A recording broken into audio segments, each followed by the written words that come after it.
The Buddha, Siddhartha Gautama, born in 563 BCE, turned his back on the royal family and luxurious life he had been born into, to live a life as a simple ascetic monk.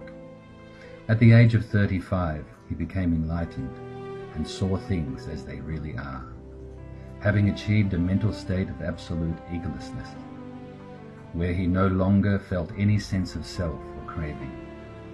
Until his 79th year, he walked the roads of northern India, leading a simple life, teaching when requested to do so, and remaining silent when he was not.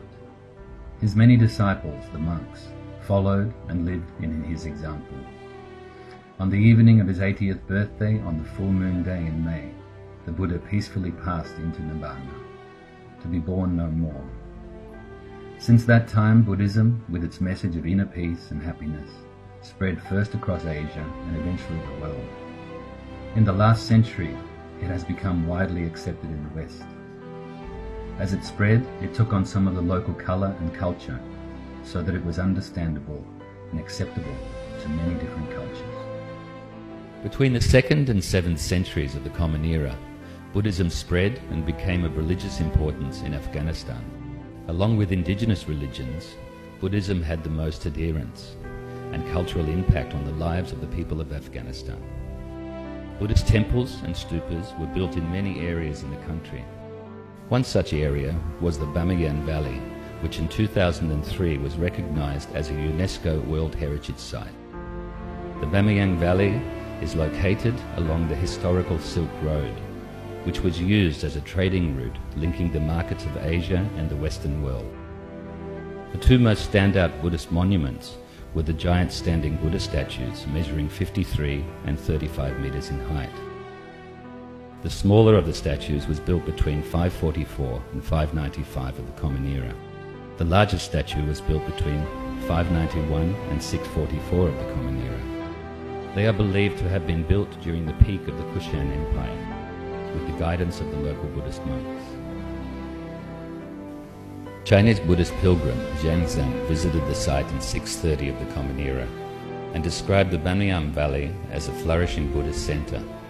There were more than 10 monasteries which collectively housed more than 1,000 monks. In March 2001, the Taliban began their attempts to destroy the two giant Buddha statues, using anti-aircraft and tank fire, initially failing. They then drilled holes, inserted dynamite, and blew the statues up, fully destroying them. The destruction of the Bamiyan Valley Buddhas has been totally condemned by international communities of all creeds, not only Buddhists. Michael Falser, a heritage expert at the Center for Transcultural Studies in Germany, described the destruction by the Taliban as being against the global concept of cultural heritage.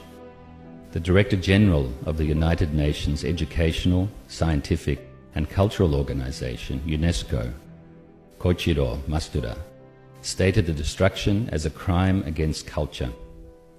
It is sad to witness the cold and calculated destruction of cultural properties, which are the heritage of the Afghan people, and indeed of the whole of humanity.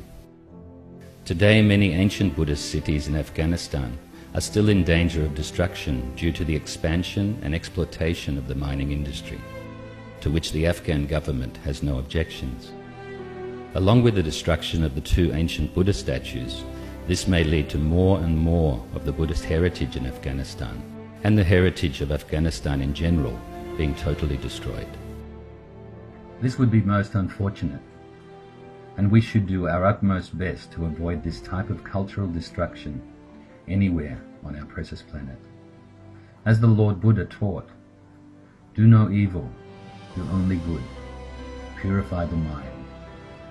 Simple to hear and understand, but hard to practice. Through living the moral life, practicing kindness and generosity to all, refraining from killing, stealing and ill will, we will achieve steadier states of mind, which will lead to deeper and happier levels of knowing in our meditation.